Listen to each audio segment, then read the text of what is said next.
मुधाकराथ मोदकं सदा विमुक्तिसाधकं कलादरावतं सकं विलासिलोकरक्षकम् अनायकैकनायकं विनाशिदेवदैत्यकं नदाशुभाशुनाशकं नमामि तं विनायकम्.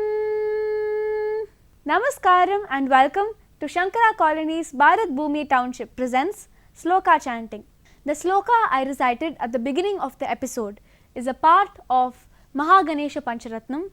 a composition of Adi Shankaracharya, which is on the elephant-headed Lord Ganesha, the son of Lord Shiva. The meaning of this slokam tells us about the nature and qualities of Lord Ganesha and also tells us about the benefit of praying him. We now move on to the first set of videos of today's episode.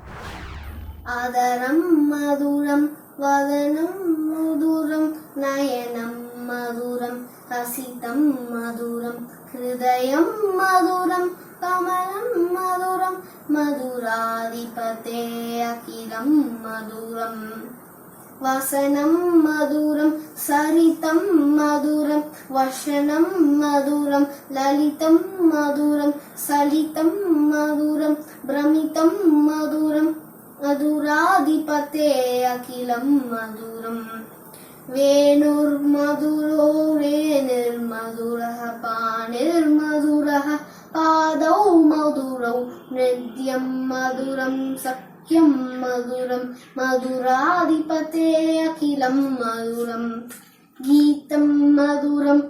बीतं मधुरं दुक्तं मधुरं शुक्तं मधुरं रूपं मधुरं तिलहं मधुरं मधुराधिपते अखिलं मधुरं कारणं मधुरं तरणं मधुरं हरणं मधुरं स्मरणं मधुरं वमितं मधुरं समितं मधुरं मधुराधिपते अखिलं मधुरं कुञ्जा मधुरा माला मधुरा यमुना मधुरा वीसी मधुरा सलिलं मधुरं कमलं मधुरं मधुराधिपते अखिलं मधुरं गोपी मधुरा लीला मधुरा युक्तं मधुरं भुक्तं मधुरं दृष्टं मधुरं शिष्टं मधुरं मधुराधिपते अखिलं मधुरं गोपा मधुरा कावो मधुरा यष्टिर्मधुरा सृष्टिर्मधुरा तलितं मधुरं पलितं मधुरं मधुराधिपते अखिलं मधुरं नारायण नारायण नारायण नारायण नारायण नारायण नारायण नारायण नारायण नारायण नारायण नारायण जिजपाप्तिरुच्चै भक्ते सदा पूर्णमालयाणि स्वदीत गङ्गोद्मलवारि मग्नं निवर्तिदाशेषरुचे नमस्ते नारायण नारायण नारायण नारायण नारायण नारायण नारायण नारायण नारायण नारायण नारायण नारायण नारायण ब्राह्मणे मुहूर्ते परितः भक्ते सन्तोष सर्वो नमवे स्वरूप स्वधीर संसेवहरो हत्रे वातायातीश नमो नमस्ते नारायण नारायण नारायण नारायण नारायण नारायण नारायण नारायण नारायण नारायण नारायण नारायण नारायण नारायण बालां सुवीयान् दवसन्निधानां दिव्यादनानान् परिपालयद्भिः सदा परर्पिच्च पुराणरत्नौ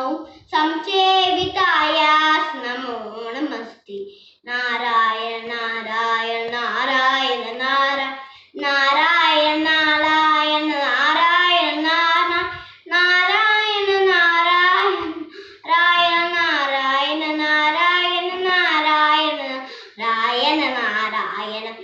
नित्यानरात्रे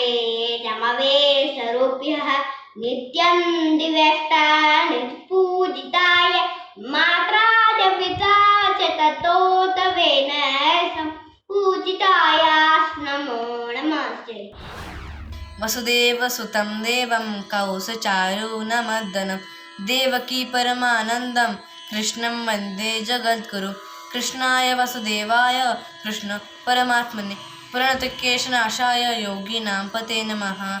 मनोजवं मारुततुल्यवेगं जितेन्द्रं बुद्धिमतां वरिष्ठं वातात्मजं वानरयूथमुख्यं श्रीरामदूतं शरणं प्रपद्ये रामाय रामभद्राय रामचन्द्राय वेदसे रघुनाथाय नाथाय सीताय पते नमः भर्जनं भवबीजानां मर्जनं सुखसम्पदां तर्जनं यमदूतानां राम रामेति गर्जनम् शान्ताकारं विजयशेनं पद्मनाभं श्रेष्ठं विश्वाकारं गणासूतिशं मेघवर्णं शुभाङ्गं लक्ष्मीकान्तं करुणानिधिं योगिषेद्यानाम्यं वन्दे विष्णुं सर्वलोकैकनाथं मेघश्यामं वीराविषयासं श्रीवत्साङ्गं कुसुमध्वजसाङ्गं पुण्यभेदं पुण्डरीकायदाक्षं विष्णुं वन्दे विष्णुं वन्दे सर्वलोकैकनाथं शशङ्कचक्रं सौरीडुन्दलं समेदास्तं सहस्रीरहितं सारक्षसलशोभितं नमामि विष्णुं सत्सचतुर्भुजं छायायां परिदातस्य हेमसिंहसनोभि आसीनां बुधश्याममायदाक्षरं कृतं सुन्दरं चतुर्बाहुं श्रीवत्साङ्गराक्षसं रुक्मिणी सत्यभामाद्य सहितं कृष्णमाश्रये ओम षट्कार बुधभाव्य भवत्प्रभो बुधकृद्भाव बुधात्मा बुधभावना बुधात्मा परमात्मा च मुक्तानां परमागति अव्ययपुरुष सखी क्षेत्रज्ञाक्षर एव च योगविधानेन विशेषण नाटकुमारभूषिमान् केशवपुरुषोत्तमा सर्वशस्त्रशिवस्तानुर्बुधाविजय सम्भवो भावनो प्रताप्रभीश्वरा स्वयं शम्भुरादित्य पुष्कराक्षो महासन अनाधिनो दादाविदो दादरुक्तमा अप्रयो ऋषिकेशपद्मनाभो अमरप्रभु ईश्वरमा मनस्तष्ट सविदो ध्रुवा अग्राह्य शाश्वतकृष्ण लोहिताक्ष प्रभु पवित्रं मङ्गलं वरम् किं ज्योतिस्तव बाणमानानि मे रात्रौ प्रदीपादिकं स्यादें रविदीपदर्शनविदो किं ज्योतिरात्याहि मे चक्षुषस्य मिलनादिसमये किं दिद्यो दर्शने किं तत्र ममतो भवं परमकं ज्योतिस्मदस्मि प्रभु पार्थाय प्रतिबोधितां भगवतां नारायणेन स्वयं व्यासेन कृतिता पुराणमुनिना मध्ये महाभारतम् अद्वैतामृतवर्षिणीं भगवतीम् अष्टादशाध्यायिनीम् अम्ब त्वाम् अनुसङ्गदामि भगवद्गीते भवद्वेषिणी नमोऽस्तु ते व्यासविशालबुद्धे पुल्लारविन्दायतपत्रनेत्रा येन स्वया भारततैलपूर्णः प्रज्वालितो ज्ञानमयप्रदीपः प्रपन्नपारिजाताय स्तोत्रवैत्रैकपाणये ज्ञानमुद्राय कृष्णाय गीतामृतदुहे नमः वसुदेवसुतं देवं कंसचाणूरमर्दनं देवकी परमानन्दं कृष्णं वन्दे जगद्गुरुं मूकं करोति वाचालं पङ्गुं लङ्घयते गिरिं यत्कृपातमहं वन्दे परमानन्दमाधवम्. Now we'll have a short break on our show. This is Shankara Colony's Bharat Bhumi Township presents